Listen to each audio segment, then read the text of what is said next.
नमस्कार दोस्तों। हम पढ़ रहे हैं मराठी सुलभ भारती और आज हम इस किताब में दिए गए लेसन नंबर 4 जिसका नाम है चित्रवर्णन यह पढ़ेंगे। लेसन नंबर 4 में हमें एक चित्र दिया गया है, एक पिक्चर दिया गया है। उसके माध्यम से हमें यहाँ जो भी दृश्य दिखाया गया है उसका वर्णन करना है। अगर इस पिक्चर को हम ध्यान से देखें तो हमें दिखाई देता है कि अचानक बारिश शुरू होने की वजह से लोगों में भगदड़ मची हुई हमें यहाँ दिखाई देता है। ऐसा दृश्य हमें यहाँ दिखाया गया है।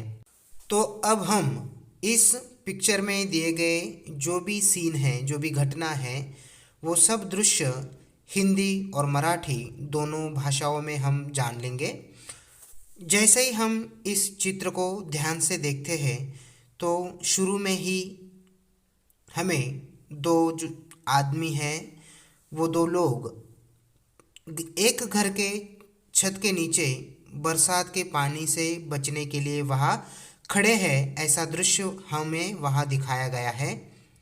तो ये वाक्य हम मराठी में बोलेंगे। दोन माणसे पावसाच्या पाण्यापासून बचाव करण्यासाठी एका घराच्या छताखाली उभे आहेत। यही वाक्य हम हिंदी में कहेंगे। दो लोग बरसात के पानी से बचने के लिए एक घर के छत के नीचे खड़े हैं। दूसरी तरफ पिक्चर में दिखाया गया है कि बरसात का जो बहता हुआ पानी है, उस पानी में दो छोटे बच्चे जो है वो नाव का खेल खेल रहे हैं, यानी कि नाव चलाने वाला वो जो खेल होता है वो खेल खेल रहे हैं। उसके बाद कुछ बच्चे जो हैं वो स्कूल से घर लौट रहे हैं और उनमें एक लड़की जो है वो रेनकोट पहनी हुई है। बाकी जो बच्चे हैं जो स्कूल से घर लौटते समय बाकी बच्चों के हाथ में छाता हमें दिखाया गया है। और जिस बच्चे के पास छाता नहीं है वो बरसात के पानी से बचाव करने के लिए उसने क्या किया है कि अपना जो स्कूल बैग है वो बैग अपने सर के ऊपर उसने रखा है ताकि वो बरसात से जो पानी आ रहा है उस पानी से वो भीग ना जाए। इसके लिए उसने वो बैग अपने सर पर पकड़ लिया है। ऐसा दृश्य हमें यहाँ दिखाया गया है। उसके बाद एक जो किसान है उसे मराठी में हम शेतकरी कहते हैं। तो वो किसान जो है वो अपने बैल और जो पोता पोती है उनके साथ खेती से घर लौट रहा है। ऐसा दृश्य यहाँ दिखाया गया है। वो जो बूढ़ा आदमी है जो किसान है उसने एक गोनी से बना हुआ जो छाते जैसा एक, जिसे हम मराठी में घुंगड़ी कहते हैं, तो बारिश के पानी से वो भीग ना जाए इसलिए उसने क्या किया है, ये गोनी से बना हुआ जो भी एक वस्त्र है वो उसने अपने शरीर पे ढक लिया है। और जो छोटे छोटे जो बच्चे हैं उन्होंने क्या किया है कि पेड़ के जो डालियाँ है जो पत्तों से भरी हुई है वो डालियाँ अपने सर के ऊपर वो धरते हुए वो अपने घर, अपना जो दादाजी है अपने दादाजी के साथ वो घर लौट रहे हैं। ऐसा दृश्य हमें यहाँ दिखाया गया है। उसी तरह बरसात के पानी से बचने के लिए पेड़ के ऊपर कुछ पक्षी जो है वो बैठे हुए हैं। उस पेड़ पर कितने पक्षी बैठे हैं ये आपको गिनती करके रखना है, क्योंकि बाद में जब आपको मैं क्वेश्चन पूछूंगा तब आपको बताना है कि उस पेड़ पर कितने पक्षी बैठे हैं और इस पिक्चर में कौन कौन सा दृश्य हमने देखा है। इससे संबंधित क्वेश्चंस और आंसर्स हम जल्दी ही देखने वाले हैं। इसलिए आपको ये जो चित्र है ये ध्यान से देखना है कि इसमें कौन कौन सा दृश्य दिखाया गया है। अब हम इस पिक्चर से संबंधित कुछ हिंदी और मराठी शब्दार्थ जान लेते हैं। जैसे कि नाव, इसको हम मराठी में कहते हैं होड़ी। रेनकोट, इसे मराठी में रेनकोट ही कहते हैं।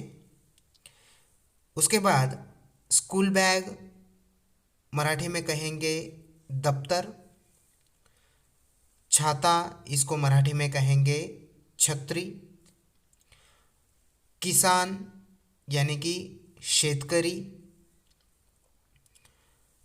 दादाजी, आजोबा। उसके बाद पेड़ की डाल, इसको मराठी में हम कहेंगे झाड़ाची फांदी। बरसात के पानी से बचने के लिए कंबल जैसा जो गोनी से बना वस्त्र है उसे कहेंगे घोंगड़ी।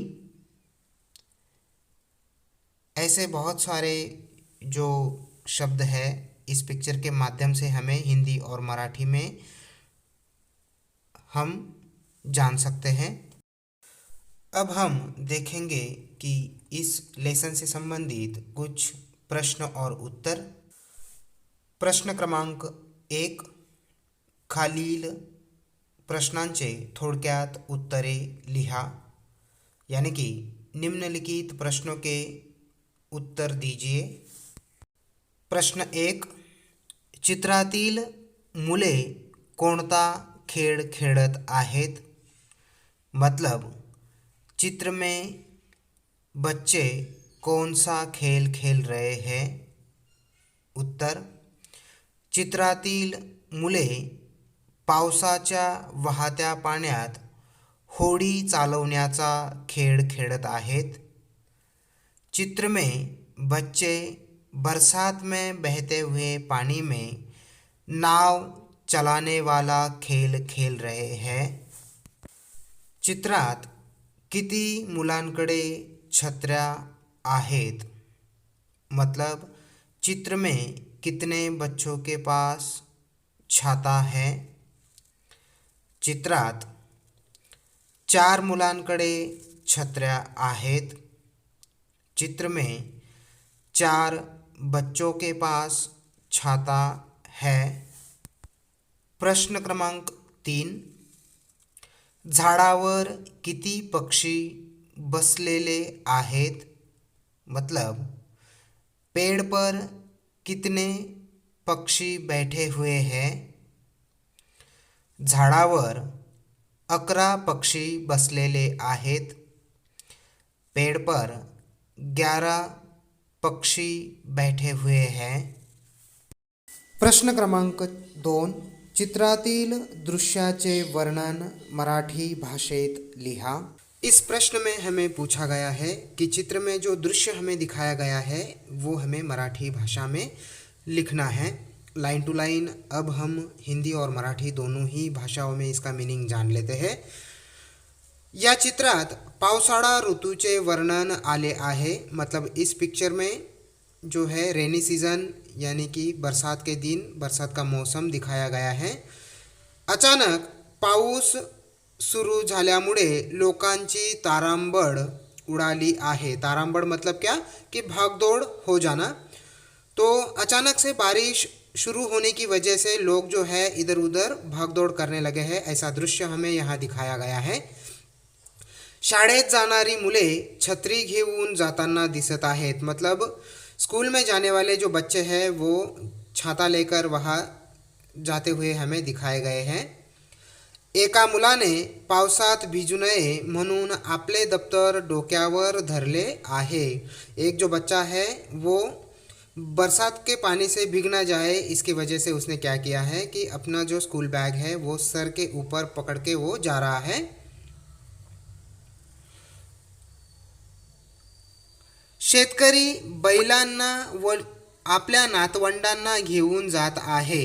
जो किसान है वो किसान अपने बैल जो है वो बैल और जो पोता पोती है, नातवंड मतलब क्या, पोता पोती, उनको लेकर वो साथ में लेकर जा रहा है। उसके बाद शेतकरीने आपल्या डोक्यावर घोंगडी घेतली आहे आणि मुलांनी झाडाची पाने घेतली आहेत। जो किसान है उसने क्या किया है, एक कंबल जैसा जो वस्त्र है जो बरसात के पानी से भीगने से बचने के लिए उसने ये कंबल जैसा वस्त्र ओढ़ा हुआ है और ये जो बच्चे हैं उन्होंने पेड़ की डाली जो है अपने सर के ऊपर पकड़ के रखी है। काही मुले पावसाच्या वाहणाऱ्या पाण्यात होडी खेळत आहेत, मतलब कुछ बच्चे जो है वो बरसात का जो पानी बह रहा है उसमें नाव चला रहे हैं, ऐसा दृश्य दिखाया गया है। तसेच पक्षी पावसाच्या पाण्यापासून आपला बचाव करण्यासाठी झाडावर जाऊन बसले आहेत और बहुत सारे ऐसे पक्षी भी दिखाए गए हैं जो पेड़ पर बरसात के पानी से बचने के लिए वो वहाँ जाकर बैठे हुए हैं, पेड़ पर बैठे हैं।